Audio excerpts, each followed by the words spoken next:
इस वीडियो के अंदर हम बात करेंगे पेडिग्री एनालिसिस के बारे में। प्रॉब्लम ये होती है पेडिग्री एनालिसिस के क्वेश्चन सॉल्व करते टाइम कि नीट में जो क्वेश्चंस आते हैं वो टाइम कंज्यूमिंग होते हैं, बच्चे ज़्यादा टाइम ले लेते हैं और time plays a very pivotal role in NEET examination. तो हम फास्टेस्ट मेथड देखेंगे कि कैसे सॉल्व किया जा सकता है पेडिग्री एनालिसिस के क्वेश्चन को। सबसे पहले क्या होता है पेडिग्री एनालिसिस?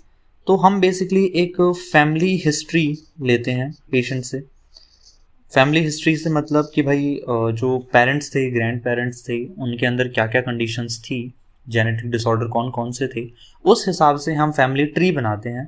फैमिली हिस्ट्री के बेसिस पे हम फैमिली ट्री बनाते हैं और इस फैमिली ट्री को एक तरीके से मैं ऑब्जर्व कर कर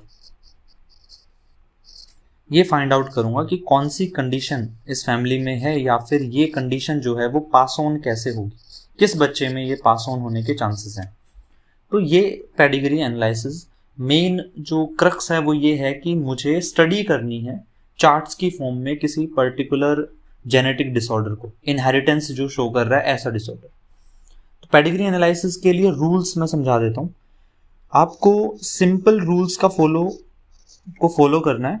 पहला रूल, हम सबसे पहले वाई लिंक्ड डिसऑर्डर्स देखेंगे। वाई लिंक डिसऑर्डर जैसे कि भाई हाइपरट्राइकोसिस हो गया, ऐसे डिसऑर्डर जो कि फादर से सन में ट्रांसफर हो रहे हैं। अगर आपको ऐसा पैटर्न देखने को मिलता है तो वाई लिंक डिसऑर्डर। तो सबसे पहले मेरे सामने कोई भी पेडिग्री आए तो मैं वाई लिंक डिसऑर्डर देखूंगा। दूसरा, इसके बाद में अगर मेरे को कंफर्म हो गया कि वाई लिंक डिसऑर्डर नहीं है तो मैं एक्स लिंक्ड रिसेसिव डिसऑर्डर देखूंगा। एक्स लिंक्ड डोमिनेंट क्यों नहीं? क्योंकि वो सिलेबस में नहीं है तो उसके सवाल नहीं आते। तो एक्स लिंक्ड रिसेसिव मुझे दूसरे नंबर पे देखना है। क्रिस क्रॉस पैटर्न इनहेरिटेंस का शो होता है यहाँ पे भाई। मतलब ये है कि मदर से सन में जाती है ये डिजीज और फादर से डॉटर में जाती है ये डिजीज। तो मुझे ये पैटर्न दिखना चाहिए। ज्यादा आसान कौन सा होता है भाई? डॉटर और फादर का देखना ज्यादा आसान होता है, उससे एग्जैक्टली पता चल जाता है। मैं भी जब क्वेश्चन करवाऊंगा तो समझ में आएंगे। इसके बाद में मुझे देखना है ऑटोसोमल डोमिनेंट। एक बार मुझे कंफर्म हो गया कि एक्स लिंक्ड रिसेसिव नहीं है तो ऑटोसोमल डोमिनेंट में देखूंगा। कैसे पता चलेगा भाई? कोई भी जनरेशन स्किप नहीं हो रही होगी, यानी डिजीज हर जनरेशन में है, कोई भी जनरेशन स्किप नहीं हो रही होगी। ठीक है। फोर्थ, अगर ऑटोसोमल डोमिनेंट भी नहीं है तो मैं सीधे सीधे ऑटोसोमल रिसेसिव मार्क करके आ जाऊंगा, मतलब बबल फिल करके आ जाऊंगा। इसे मैं प्रूव करने नहीं बैठूंगा क्योंकि सबसे ज्यादा टाइम कंज्यूमिंग यही प्रूव करना होता है। एग्जाम्पल से देखते हैं। पहले मैं एग्जाम्पल ले रहा हूं एनसीईआरटी का। इस पर्टिकुलर एग्जाम्पल में ध्यान से देखिए, आपके पास में दो पेडिग्री हैं। मैं अगर पेडिग्री को सॉल्व करने बैठूं तो मुझे सबसे पहले वाई लिंक्ड डिसऑर्डर देखना है। तो मुझे यहाँ पे बेसिकली फादर दिख रहा है और यहाँ पे मुझे एक सन दिख रहा है। तो अगर सन इफेक्टेड है और वाई लिंक्ड डिसऑर्डर होता तो फादर से सन में ट्रांसफर हुआ होता, लेकिन फादर तो अनअफेक्टेड है, तो मतलब कि ये वाई लिंक्ड डिसऑर्डर तो नहीं है। तो मैंने सबसे पहले वाई लिंक्ड डिसऑर्डर चेक करना चाहा था। वाई लिंक्ड डिसऑर्डर यहाँ पे नहीं है तो वाई लिंक पे मैंने काटा मार दिया। अब मुझे चेक करना है एक्स लिंक्ड डिसऑर्डर, रिसेसिव वाला। भाई एक्स लिंक्ड डिसऑर्डर कहता है कि अगर मदर अफेक्टेड है तो सन जो होगा वो अफेक्टेड होगा। ठीक है। अगर फादर अफेक्टेड है तो डॉटर भी क्या होगी? अफेक्टेड होगी। लेकिन यहां पे देखो कि ये फादर अनअफेक्टेड है, लेकिन ये जो डॉटर है वो अफेक्टेड है।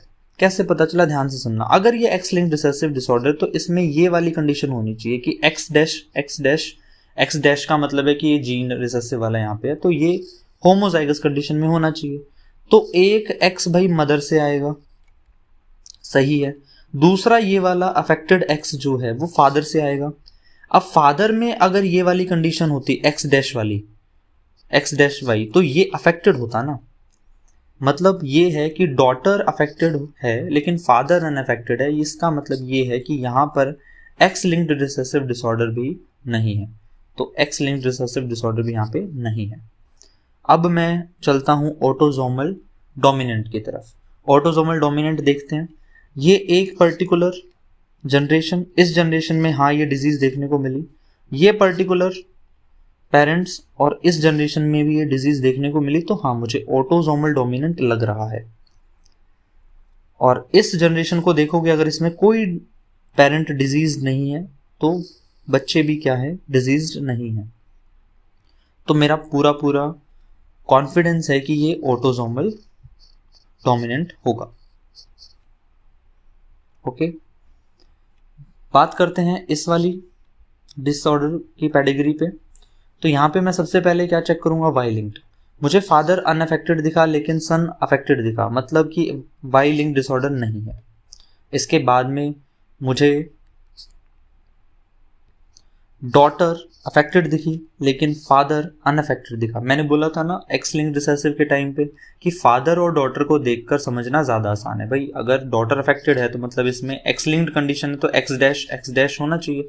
चलो कलर ब्लाइंडनेस मान लेते हैं, एक्स सी। तो एक एक्स सी इसके पास भी तो होगा, एक मदर से आया, दूसरा वाला फादर से आया, तो फादर में एक्स सी वाई कंडीशन होती, तो ये अफेक्टेड होना चाहिए था, लेकिन अफेक्टेड नहीं दिखा रखा, तो मतलब ये एक्स लिंक्ड रिसेसिव डिसऑर्डर नहीं है। इसके बाद में आते हैं ऑटोसोमल डोमिनेंट।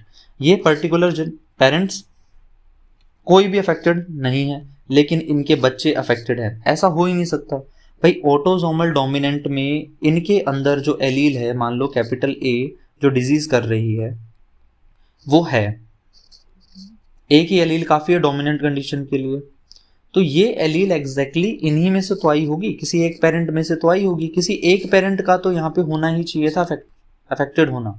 तो यहाँ पे मतलब जनरेशन स्किप हो रही है, इस जनरेशन में नहीं है डिजीज लेकिन इस जनरेशन में है, तो जनरेशन अगर स्किप हो रही है तो ऑटोसोमल डोमिनेंट यहाँ पे नहीं होगा।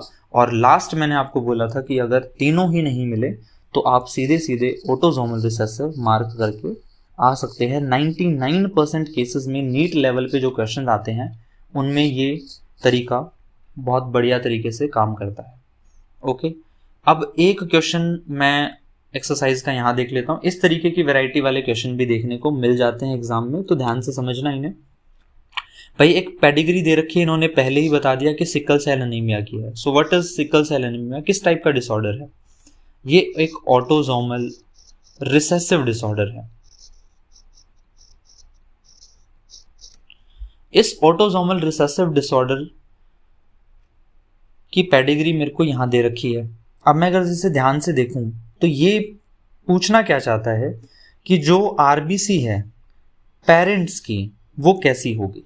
तो ध्यान से समझना, अगर यहां पे अफेक्टेड बच्चे हैं, ये भी अफेक्टेड है, ये भी अफेक्टेड है, तो जाहिर सी बात है कि ये दोनों जो पेरेंट्स हैं वो एक्चुअल में एलील्स को कैरी कर रहे हैं। मैं फिर से बताता हूँ, ऑटोसोमल रिसेसिव मतलब इस पर्टिकुलर कंडीशन में ये वाली कंडीशन बन रही है, ये तभी मेल अफेक्टेड हुआ। इस पर्टिकुलर इंडिविजुअल में ये वाली कंडीशन, तो ये दोनों एलील किस में छुपी हुई है, ये दोनों रिसेसिव एलील एक इसमें छुपी हुई है, एक इसमें छुपी हुई है, लेकिन ये खुद अफेक्टेड नहीं है, तो यानी दूसरी वाली एलील क्या है, नॉर्मल है। तो यानी ये कैसे हुए, ये हेट्रोजाइगस हुए। मैं पेरेंट की बात कर रहा हूं, ये कैसे हुए, हेट्रोजाइगस हुए। मैं इसकी और इसकी बात कर रहा हूं, ये हेट्रोजाइगस हुए। नाउ अब कमाल की बात यह है कि हेट्रोजाइगस कंडीशन में एक सिकल सेल अनीमिया वाला इंडिविजुअल शो करता है कोडोमिनेंस। इसका मतलब यह है कि एक हेट्रोजाइगस इंडिविजुअल कौन सी डिजीज का, सिकल सेल अनीमिया का, उसके अंदर कोडोमिनेंस मतलब नॉर्मल आरबीसी भी होंगी और सिकल शेप की आरबीसी भी होंगी। ये एक बहुत इंपॉर्टेंट पॉइंट है।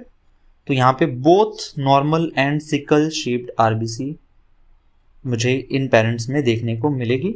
तो इतना ही था इस वीडियो में। सिकल सेल अनीमिया के ऊपर हम एक वीडियो बनाएंगे, तो आप वो देख सकते हैं। Thank you so much, have a nice day.